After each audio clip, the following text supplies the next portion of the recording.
I told you, as short wave radiation enters the Earth's surface and long wave radiation leaves the surface, in between that process, there will be some radiation which will be reflected back, without any deviation in its quality. That type of radiation we call it as a reflected radiation. I repeat, the radiation which will be going from Earth's surface to the atmosphere, that will be reflected but without any compromise with its quality. That type of radiation we call it as a reflected radiation, and also we call it as albedo. So for measurement of this type of radiation we have albedo meter. That is one instrument. Again we will come back to the total radiation. Total radiation, you can call it as a global radiation otherwise. This is equal to direct plus diffused plus diffused.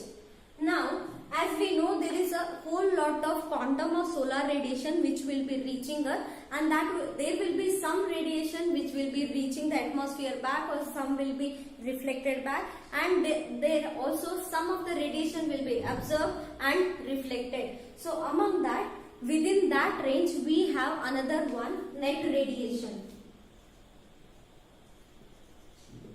Net radiation. This means total radiation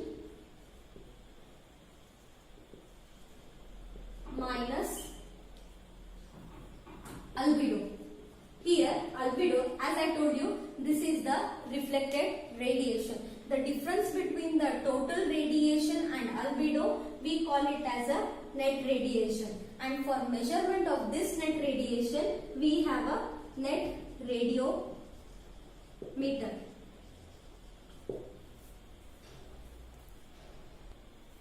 And we know that the instrument spectrophotometer. This spectrophotometer, we use it for measurement of the wavelength of light.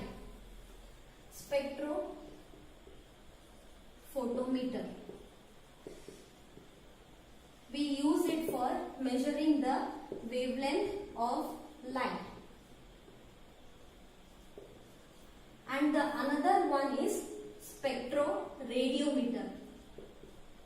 This instrument is used for measuring the wavelength in narrow.